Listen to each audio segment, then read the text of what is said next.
નહીતર જો એવું હોત તો બધા પવિત્રમાં પવિત્ર જ્ઞાતિમાં જ જન્મ લેત, મોટું આયુષ્ય જ પ્રાપ્ત કરત અને ભોગ ઇન્ડિયામાં જન્મવાની જરૂર જ નથી. સૌથી વધુ સુખ ક્યાં બોલે અમેરિકામાં, તો હવે સિટીઝનશીપ મેળવી ત્યાં જ જન્મ લઈએ.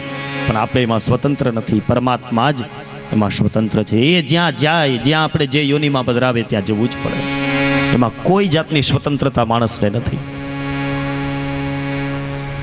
અને સૃષ્ટિ સર્જન પાલન અને વિસર્જનની કથા ફરી પાછી તૃતીય સ્કંદની અંદર વિદુરજીને મૈત્રેયજી મહારાજે સંભળાવી છે.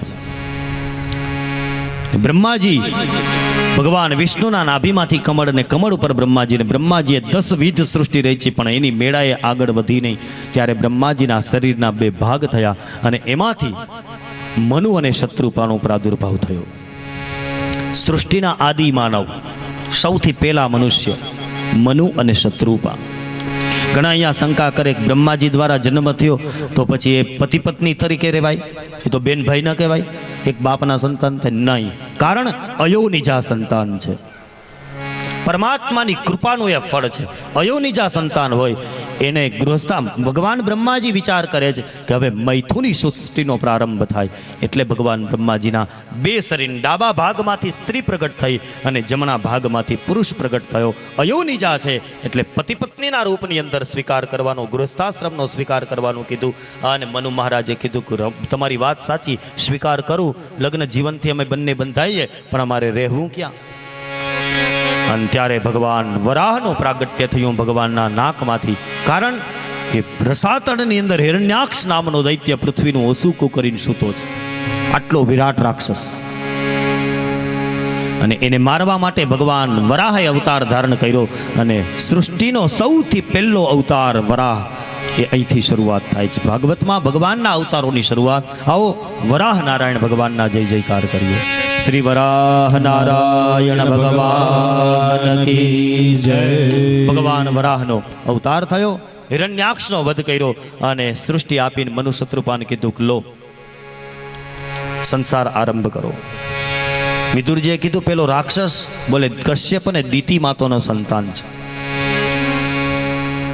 અહીંયા તૃતીય સ્કંદની અંદર 2 દિવ્ય દાંપત્યોની કથા આવે છે, કશ્યપ અને દિતિ માતા, અને બીજું કરદમ અને દેવહૂતિ. 2 દાંપત્ય જીવનની કથા, 2 લગ્ન જીવનની કથા અહીંયા બતાવી છે. પહેલી કથા આવે છે કશ્યપ અને દિતિ. એ બંનેના જે સંતાન થયા એ બધા રાક્ષસો થયા છે.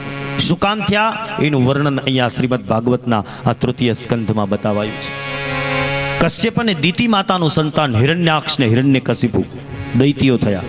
શું કામ? કશ્યપ તો મહાન ઋષિ છે, એના સંતાનો આવા થાય.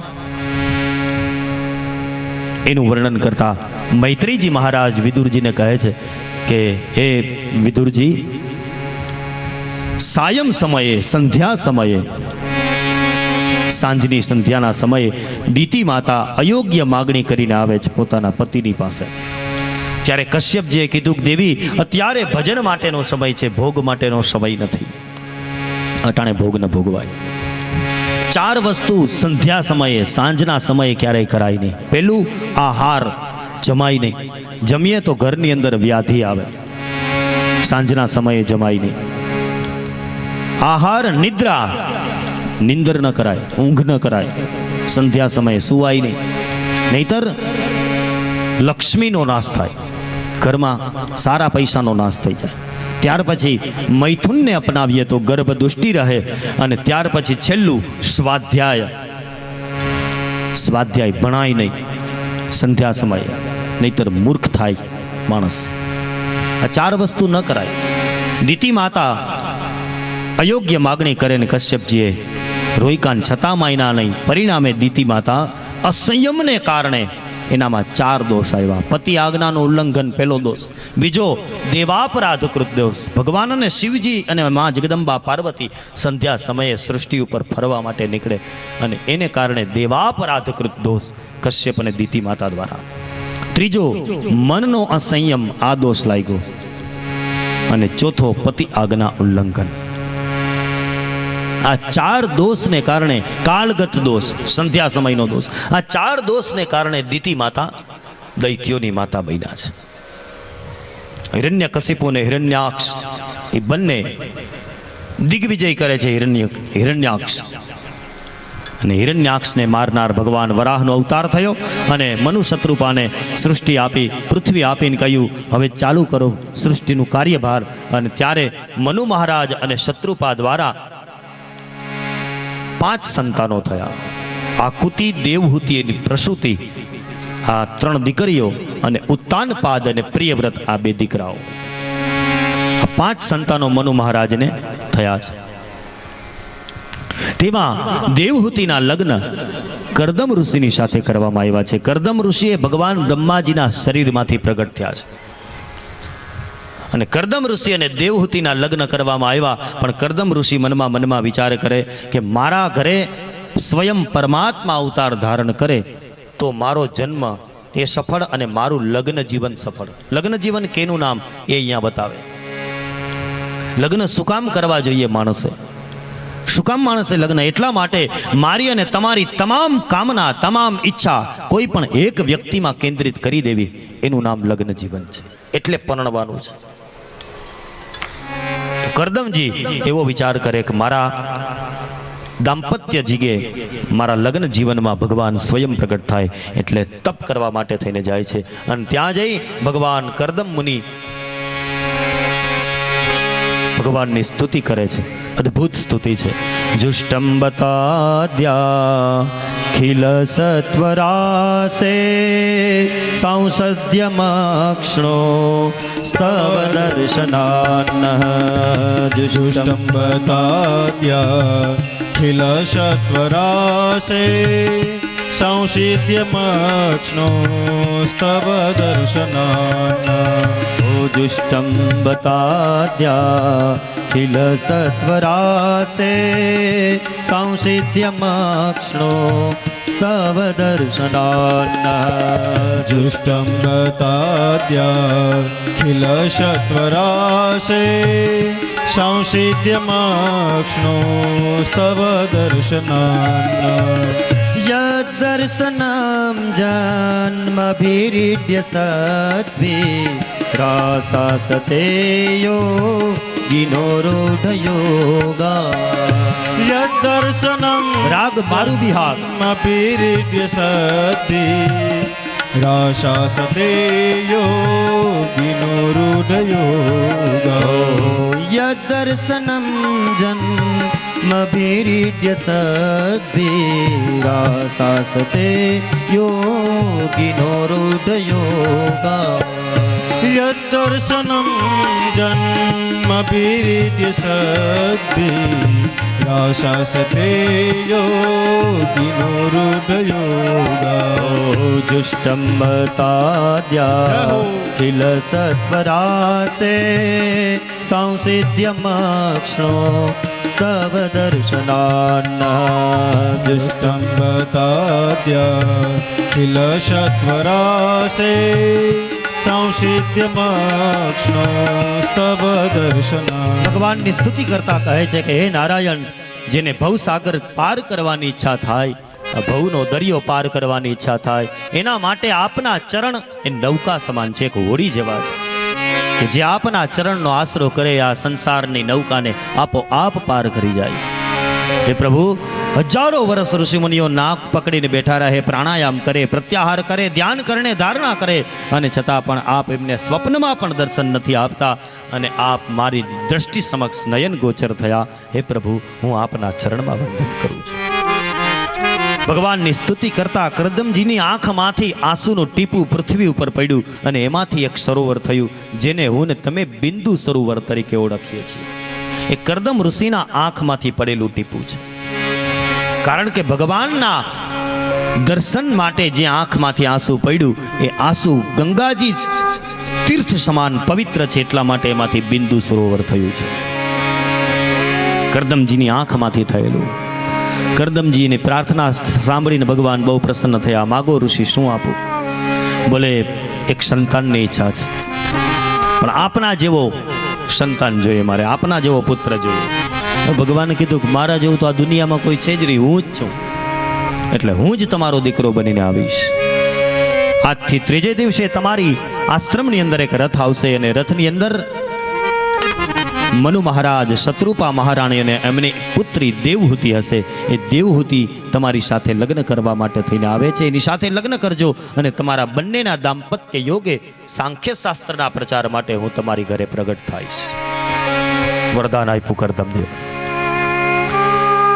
અને કરદમજી ગયા આશ્રમમાં. ભગવાને કીધેલો સમય આવ્યો અને આશ્રમમાં રથ આવ્યો. રથની અંદર મનુ મહારાજ, શત્રુપા મહારાણી અને રાજકુમારી દેવહૂતિ ઉતરે છે. એની સાથે લગ્ન કરે અને લગ્ન સમયે રાજકુમારી દેવહૂતિની સાથે કરદમજીએ શરત કરી કે એક પુત્ર પછી હું સંન્યાસ લઈશ. આ તમને જો કબૂલ હોય તો પધારો. અને દેવહૂતિ મૌનમ સ્વીકૃતિ લક્ષણમ, મૌન રહ્યા અને એમની સાથે એમના લગ્ન થાય છે. અને પતિ ગૃહે જ્યારે જાય છે ત્યારે મા બાપ મનુ મહારાજ એ પોતાની દીકરીને વિદાય કરે છે. ત્યારે મનુ મહારાજ રડે છે અને પોતાની માતા શત્રુપા એ દેવહૂતિને સુંદર ઉપદેશ આપે છે. એકઈ ધર્મ એક વ્રત ને માં, કાર્યમ વચન મન પતિ પદ પૂજા. એકહિ ધર્મ એક વ્રત ને માં, કાર્યમ વચન મન પતિ પદ પૂજા. કરે હું સદા શંકર પદ પૂજા. નારી ધર્મોપતિ દેવ ન દૂજા. કરે હું સદા શંકર પદ પૂજા. નારી ધર્મપતિ દેવ ન દૂજા. હે બેટા, ઋષિ તારા પતિ છે અને આ દુનિયાની અંદર પતિ હિ એવ ગુરુ હો સ્ત્રીનામ. તારો પતિ એ જ તારા માટે ગુરુ છે, તારા માટે ઈશ્વર છે, તારા માટે પરમેશ્વર છે.